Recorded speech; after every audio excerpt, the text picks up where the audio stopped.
Vamos a continuar este retiro con una plática. Una plática tiene una finalidad distinta a una meditación.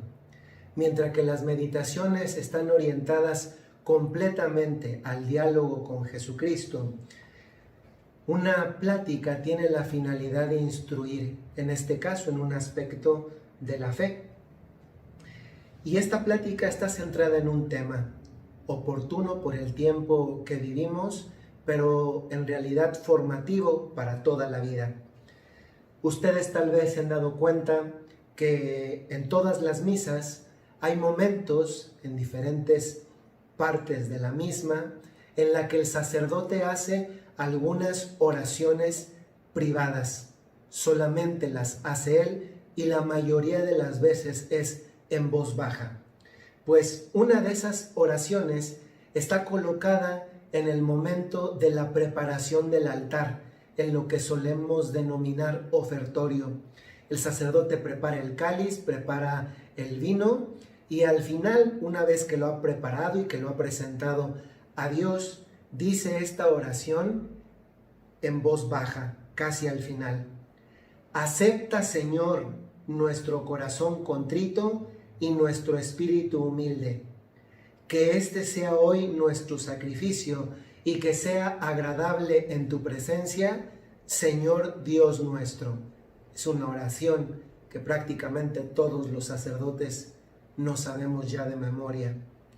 Esta oración que el sacerdote dice en secreto, al final o en voz baja, hacia el final del ofertorio, no es una oración cualquiera. Está tomada del libro del profeta Daniel. Si uno, para valorar y entender mejor esto, vamos a entender el contexto del libro del profeta Daniel. El libro del profeta Daniel es un libro en el que el pueblo de Israel ha sido deportado de la tierra donde ellos vivían. ¿Por quién? Por parte del rey Nabucodonosor. ¿Se acuerdan tal vez ustedes, por la historia, cultura general, de una de las maravillas del mundo antiguo, los jardines colgantes de Babilonia? Pues son de este rey Nabucodonosor II. Nabucodonosor II expulsa de la tierra que ya era de los judíos, de los hebreos, y los deporta a Babilonia.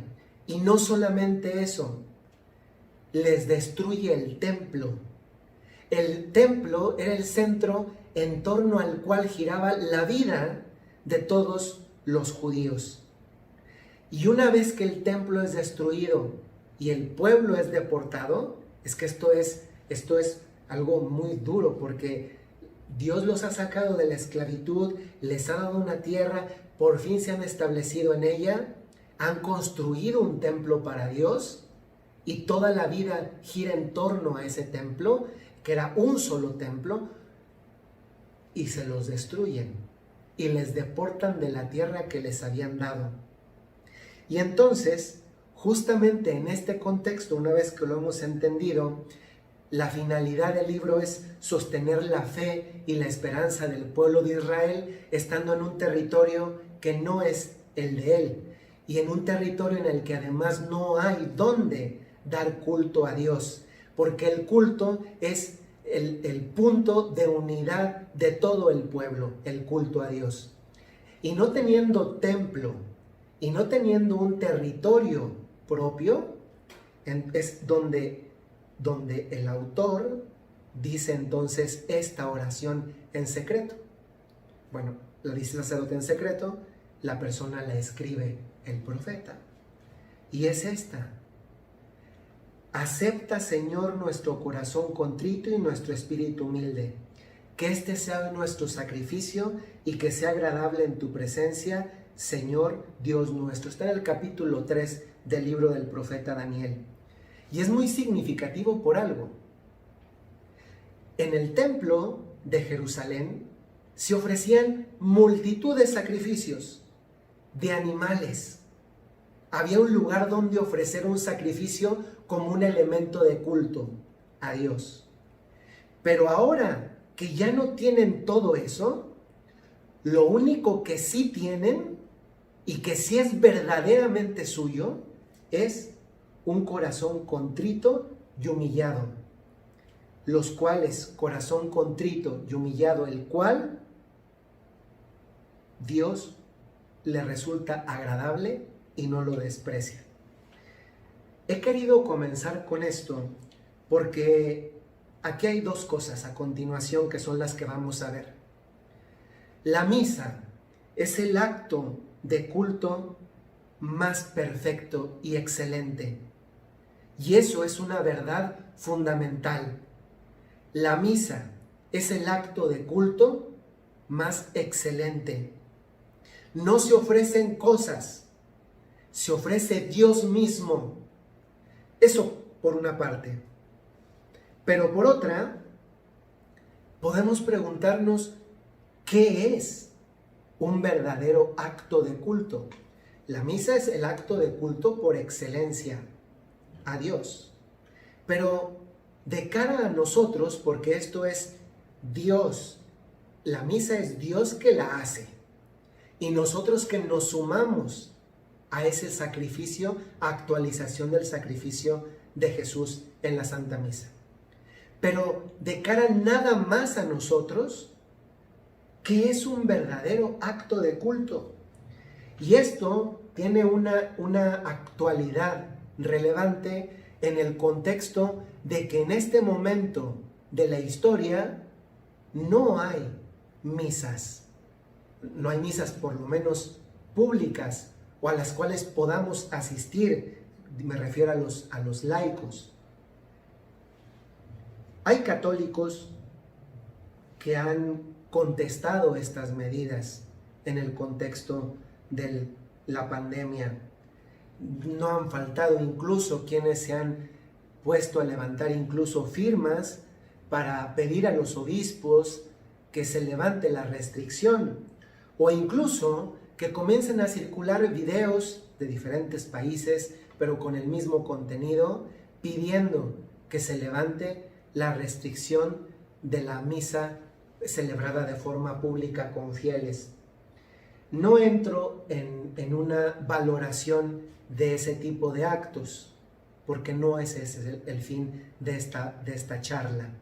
Entro primero sí en valorar el gesto de que seguramente son personas que valoran justamente el acto de la Santa Misa, pero que tal vez precisan de una profundización mayor en torno a lo que consiste un verdadero acto de culto en espíritu y en verdad, lo cual no está contrapuesto a la Santa Misa. De hecho, son complementarios.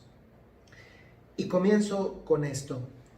Nosotros, tal vez lo recordarán quienes estudiaron el catecismo antiguo, es decir, un catecismo que existía antes del año 92, que fue cuando se publicó oficialmente el Catecismo de la Iglesia Católica, y antes, que eran de estos catecismos de pregunta-respuesta, y nos preguntaba la catequista, ¿para qué fuimos creados?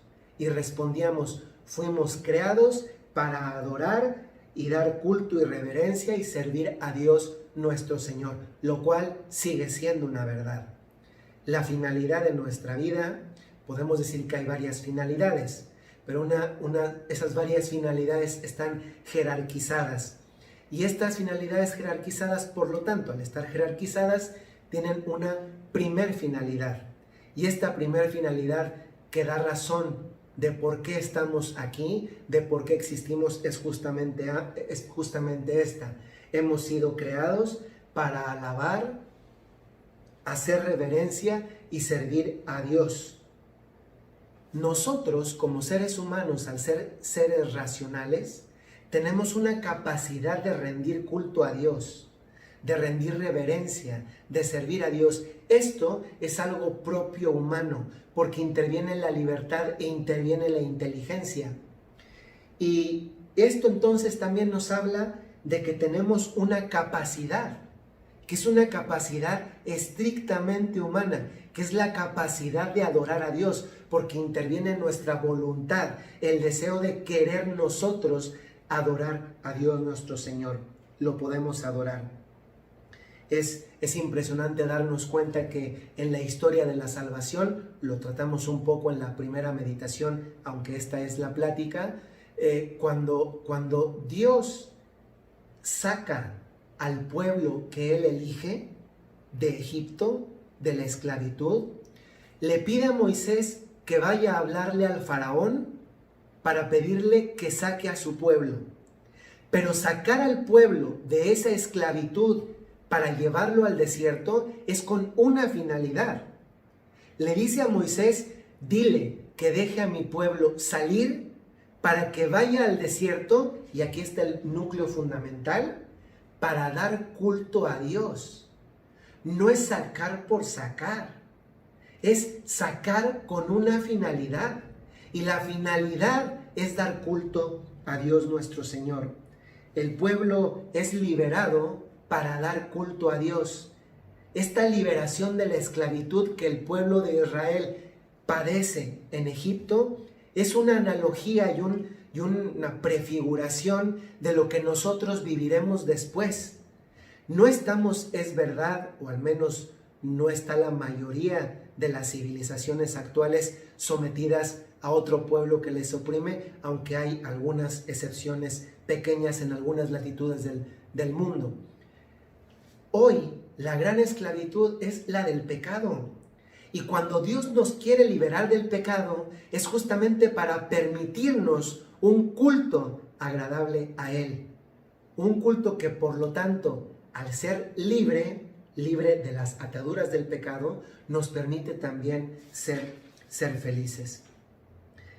En el Antiguo Testamento y en el Nuevo Testamento, prácticamente todo gira en torno al culto y a la adoración. Y hay un pasaje especial que nos ayuda a entender, vamos adentrándonos poco a poco, ayuda a entender esto del culto a Dios en espíritu y en verdad. Y es ese pasaje en el que Jesús se encuentra con la mujer samaritana. Jesús está cerca de un pozo en Samaria. Llega una mujer a sacar agua del pozo. Ella es samaritana. Jesús es Galileo. Para que se hagan una imagen de esto, Israel estaba dividido en partes. La parte más al norte, que era la parte fértil, era Galilea. Y es donde está la ciudad de Nazaret, que era donde vivió Jesús. Y al norte es donde está el lago de Galilea, o el mar de Tiberíades, que no es un mar, pero pues por las dimensiones se le llama así, que es mar de Galilea lago de Galilea o mar de Tiberíades, es el mismo. Y naturalmente, al haber un lago, pues hay más zonas fértiles. Y la mayor parte de la vida pública de Jesús se llevó a cabo en esa zona norte del actual Israel. Entonces, al norte estaba Galilea, al centro estaba Samaria, y hacia abajo, en la parte sur, estaba Judea. Y Samaria era como una parte incómoda, porque aunque originalmente era el mismo pueblo, las tres partes, los samaritanos estaban peleados con judíos y galileos por una razón: que mientras galileos y judíos adoraban a Dios en Jerusalén, los samaritanos no lo hacían ahí, y por tanto no se hablaban. Adoraban al mismo Dios, pero en diferente lugar. Y por eso este encuentro es significativo. Jesús se encuentra con la mujer samaritana y le pide de beber.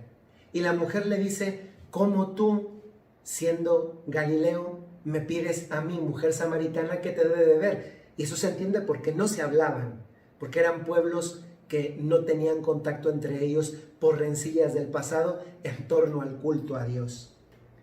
Y llegado a este momento, voy a usar la Sagrada Escritura. Vamos a ir a Juan, capítulo 4, y vamos directamente a este diálogo. entre Jesús y la samaritana. No sabemos cómo se llamaba esta mujer, pero sabemos que era samaritana. Me voy a brincar toda esta parte donde Jesús le pide agua y comienza esta conversación y terminan hablando de que no está casada y que el hombre con el que vive no es su esposo, y le comienza a hablar Jesús del agua que quita la sed definitiva, y no estaba hablando del agua. Y entonces le dice Jesús: créeme, mujer, que llega la hora en que ni en este monte, el monte donde daban culto los samaritanos a Dios, ni en Jerusalén, donde los galileos y los judíos daban culto a Dios, créeme, mujer, que llega la hora en que ni en este monte ni en Jerusalén adoraréis al Padre. Vosotros adoráis lo que no conocéis, nosotros adoramos lo que conocemos, porque la salvación viene de los judíos. Pero llega la hora, versículo 23 del capítulo 4 de Juan, en que los adoradores verdaderos adorarán al Padre en espíritu y en verdad, porque así quiere el Padre que sean los que lo adoren. Está hablando del culto. Ni en Jerusalén, o sea, decir eso, ni en Jerusalén, ni en el monte donde dan culto los samaritanos, llega la hora en que los adoradores verdaderos adorarán al Padre en espíritu y en verdad. ¿En qué consiste el verdadero acto de culto? En adorar en espíritu y en verdad. ¿Quiénes son entonces los verdaderos adoradores? Aquí es importante darnos cuenta que a Dios se le rinde culto, dado que somos seres racionales, capaz de conocerlo, entenderlo y tener también una relación con Él, no como yo quiero, sino como Dios quiere recibir ese culto. Se adora no como yo quiero, sino como Dios quiere. Y Dios quiere que ese acto de culto, de adoración, sea en espíritu y en verdad. Vamos a meternos más de lleno a esto. ¿Quiénes son los verdaderos adoradores? Los que adoran en espíritu y en verdad. Vamos a meternos a profundizar esto en espíritu y en verdad. No voy a ser exhaustivo porque el tiempo no nos lo permite, pero vamos a repasar varios pasajes de la Escritura que nos dan luz para entender esto de en Espíritu Santo y en verdad. Y antes de comenzar un repaso son 1, 2, 3, 4, 5 pasajes, no más porque hay más. Les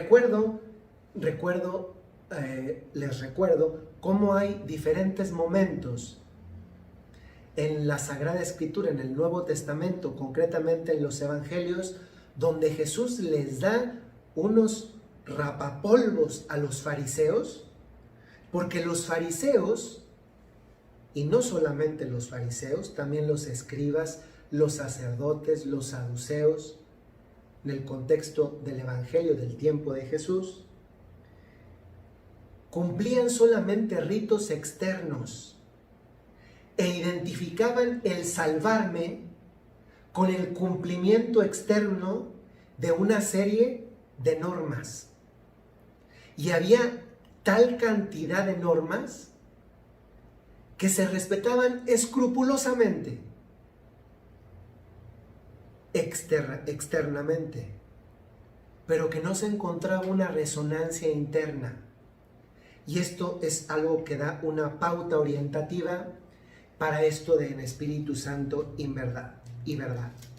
Primer pasaje, 1 Samuel 15, 22.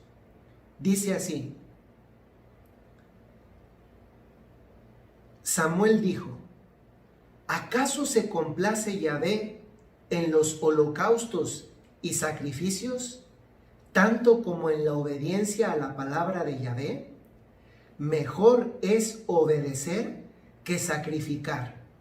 mejor la docilidad que la grasa de los carneros.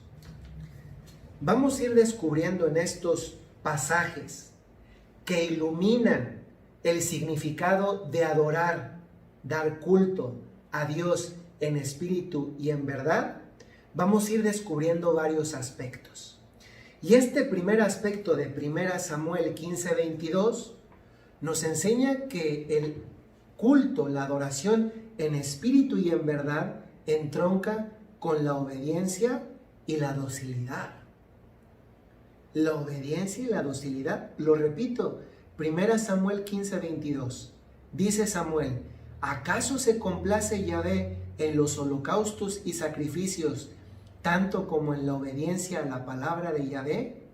Mejor es obedecer que sacrificar, mejor la docilidad que la grasa de los carneros. Esto nos habla de algo muy importante. ¿De qué nos sirve pelear, discutir por si la misa sí, la misa no? No está en discusión el valor de la Santa Misa. Eso no se discute. El valor no es discutible. Es un valor infinito.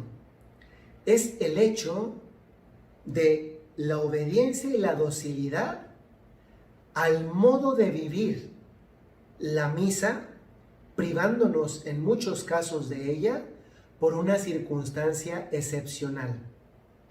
Dice aquí, aspecto de este pasaje de la Escritura que ilumina nuestra comprensión de adorar en espíritu y en verdad: obediencia y docilidad. Obediencia y docilidad. Estamos obedeciendo en un capricho. Dios, al instituir el sacramento, da la facultad y el poder a quien lo recibe. Y no es lo mismo cuando muchos obispos creen que es lo más conveniente por el bien del pueblo de Dios, que cuando alguien por fuerza quiere que se cumpla su deseo. Eso no es adorar en espíritu y en verdad. Eso no es, porque significa no ser dócil ni ser obediente. Hoy nos santificamos más obediencia y docilidad que sin discutir el valor de una misa, viviéndola de la manera como la estamos viviendo hoy, que es muchas veces mediada por las redes sociales o por los medios de comunicación, que de la manera habitual en esta circunstancia excepcional. Pasamos a otro pasaje. Vamos a ver qué aspecto nos revela. Y es el Salmo 47. Dice el Salmo: no has querido sacrificio ni oblación, pero me has abierto el oído. No pedías holocausto ni víctimas. Dije entonces: aquí estoy. ¿Qué nos descubre? ¿Qué aspecto nos descubre este pasaje para iluminar nuestra comprensión de espíritu y en verdad? Significa no desentendimiento de la manera como vivo el acto de culto por excelencia, que es la misa. Significa también presencia. Y hoy muchas personas han redescubierto la Santa Misa gracias a esta transmisión que ha habido. No es la manera perfecta de vivirla, pero es la manera posible de vivirla en estos momentos. Y entonces tampoco es simplemente desentenderme y decir ya no. La misa dominical sigue siendo preceptiva. Preceptiva no en el sentido de ir en este momento por una circunstancia excepcional al lugar donde damos culto a Dios, habitualmente como iglesia, o donde se junta una parte de la iglesia, sino vivirla ahora mediadamente, uniéndonos a un altar concreto con un sacerdote específico donde se celebra el acto de adoración y culto perfecto a Dios. Esto nos revela: aquí estoy, he venido, sigo presente, ahora de este modo imperfecto, porque no es la manera perfecta de vivirla, pero es la manera posible de hacerlo en este momento. Vamos a otro pasaje. Vamos ahora al Salmo 51, 18, 19. Dice: no te complaces en sacrificios. Si ofrezco un holocausto, no lo aceptas. Dios quiere el sacrificio de un espíritu contrito. Un corazón contrito y humillado, oh Dios, no lo desprecias. Aquí hay algo maravilloso. Este salmo tiene un eco, tiene un deje justamente de aquel pasaje con el que comencé, del libro del profeta Daniel. Dios quiere el sacrificio de un espíritu contrito. Un corazón contrito y humillado, oh Dios, no lo desprecian. Fíjense, este es parte de los libros sapienciales, líricos, poéticos, y el libro del profeta Daniel es de los libros proféticos, de hecho, precisamente el profeta Daniel, de los libros proféticos. Y este es un punto de unión. ¿Qué aspecto nos revela esto para comprender el culto en espíritu y en verdad? Aquí nos revela esto. Nos revela que Dios quiere el sacrificio de un espíritu contrito. En este momento excepcional de vivir la misa como la estamos viviendo en este tiempo, cuenta más que vayas tú a un lugar, el privarte, el sacrificio de privarte de hacerlo porque amas, que el de la comodidad por capricho, gusto o deseo de ir y estar allá. Un espíritu contrito y humillado, Dios no lo desprecia. Contrito es el dolor de querer estar allá y ofrecerle a Dios ese anhelo, ese deseo de querer y no poder, de querer y no deber. Vamos a otro pasaje para ver qué nos revela. Es el penúltimo. Aquí es el del libro del profeta Oseas, capítulo 6, versículo 6. Y dice así: porque yo quiero amor, no sacrificio, conocimiento de Dios más que holocaustos. Quiero amor. Solamente el que ama es capaz de privarse de algo. ¿No es verdad, mamás y papás, que son capaces de privarse de algo con tal de dárselo a sus hijos?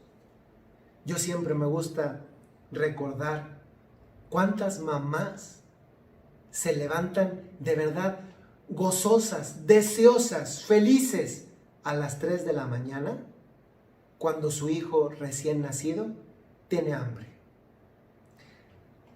Con gozo, dicha, bienaventuranza, no te levantas.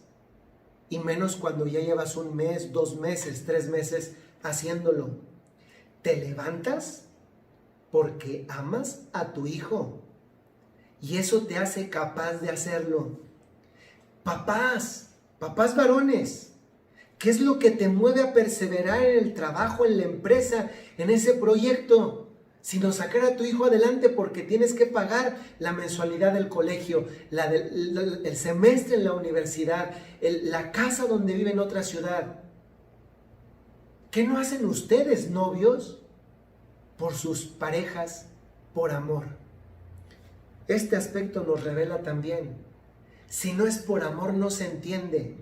Y si en este tiempo tú no te privas porque amas, no hemos entendido nada. Último aspecto, último pasaje. Es la epístola de San Pablo a los Hebreos. Toda la epístola tiene que ver con el culto, tiene que ver con el sacrificio. Ayuda a entender lo que era el sacrificio de la antigua alianza, Antiguo Testamento, y el sacrificio de la nueva alianza, la Santa Misa en definitiva. Y vamos a Hebreos 10, del versículo 5 al 8, dice así: sacrificio y oblación no quisiste, pero me has formado un cuerpo. Holocaustos y sacrificios por el pecado no te agradaron. Entonces dije: he aquí que vengo, pues de mí está escrito en el rollo del libro, a hacer, oh Dios, tu voluntad. ¿Quieres dar culto, ser un adorador en espíritu y en verdad? A hacer la voluntad de Dios. Y la voluntad de Dios se expresa por sus pastores.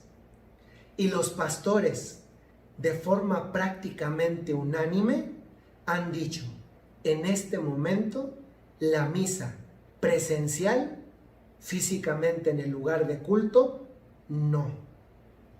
Porque hay un bien mayor. Si esto no queda claro que es parte de la voluntad de Dios, mediada por aquellos a quienes delega la autoridad, ¿se acuerdan? Tú eres Pedro y sobre esta piedra edificaré mi iglesia, y lo que ates en la tierra quedará desatado, lo que ates en la tierra quedará atado en el cielo, y al revés. ¿Se acuerdan? Se lo dijo a sus pastores. Podemos tener gustos, preferencias o creer que no son las mejores decisiones. Entra dentro del ámbito de la opinión. Pero lo que dice este aspecto del libro de la carta a los Hebreos es que Dios quiere que el culto consista en hacer su voluntad.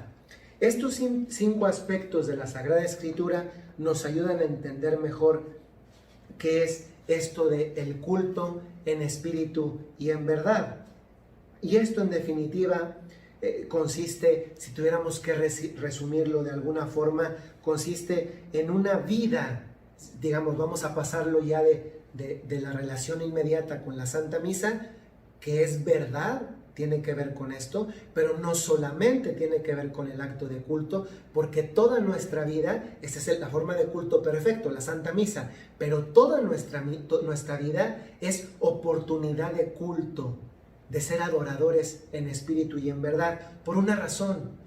Todos compartimos por el hecho de nuestro bautismo el sacerdocio común. Una cosa es el sacerdocio ministerial y otra cosa es el sacerdocio común. El sacerdocio común es el que nos permite hacer fuera del acto de culto de la misa, el que nos permite hacer actos de culto agradable a Dios.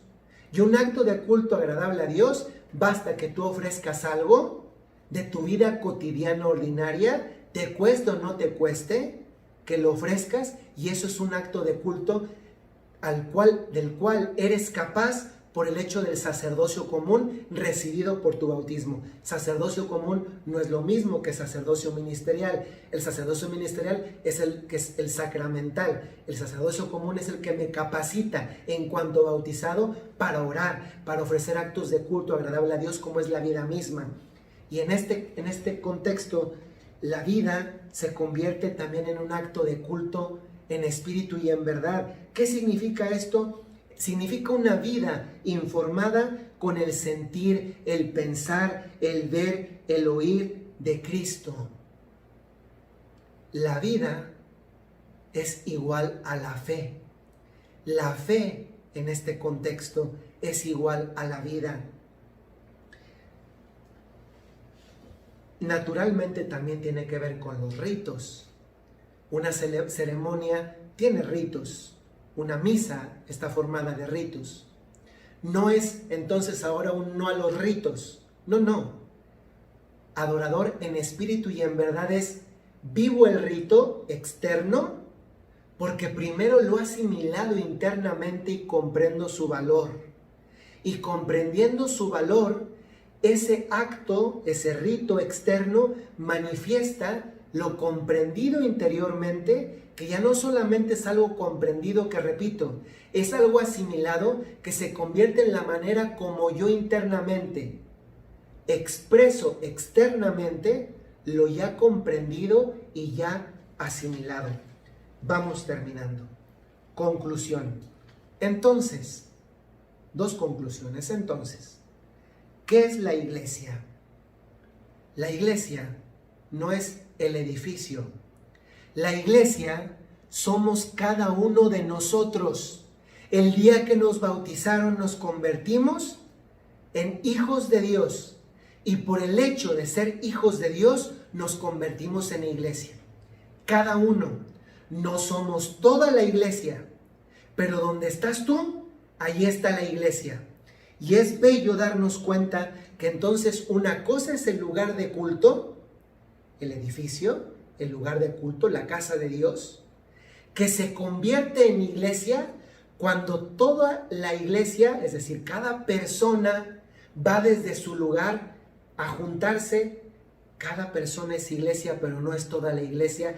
Y cuando toda esta comunidad se junta en el lugar de culto, hace iglesia para dar culto como iglesia, en comunidad, a Dios. Y esto es bellísimo. Donde la iglesia se reúne como iglesia para adorar a Dios. Adoración, la adoración ordinariamente es así. Yendo los domingos al lugar de culto, o la gente que tiene el bello hábito de la adoración, de la misa diariamente.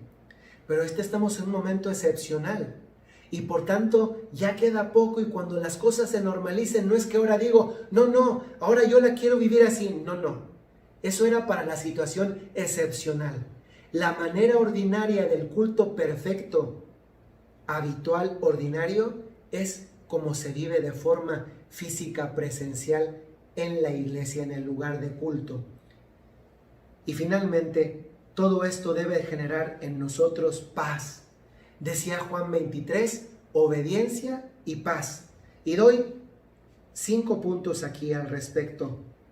Todo esto nos debe ayudar a madurar en la fe, no vivir de caprichos, gustos o sentimientos. Muchas veces se dice, yo vi una foto donde se pasaba una foto de una iglesia vacía y se comenzaba a decir, ¿cómo se siente Jesús? Triste, solo y abandonado. Jesús, primero, no le coloquemos nuestros sentimientos a Jesús. Jesús tiene los propios y son mucho más ricos y más comprensibles que los que nosotros tenemos. Esto nos ayuda a madurar, a comprender más la fe, como en esto, adoración en espíritu y en verdad. También nos ayuda a que nuestras actitudes internas den sentido real y verdadero a las actitudes externas, a los gestos externos. Tercero, el culto nos ayuda a entender que el culto no es lo que yo hago. El culto es lo que Dios me invita a hacer y muchas veces hace a través de mí.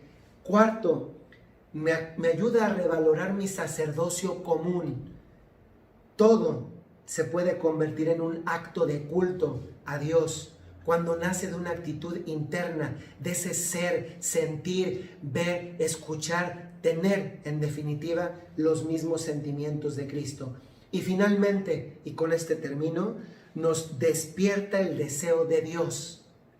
Ya verán de qué manera tan diferente vamos a vivir la misa cuando la volvamos a tener de forma presencial. Acuérdense de mí, van a llorar. Cuando vean al sacerdote levantando la forma consagrada, van a ver a su Dios, que es para ustedes, que es para ti. Termino esta plática, perdón que me alargué, y seguimos con la meditación. Voy a cortar un momento para irme a otro lugar y seguimos. Gracias.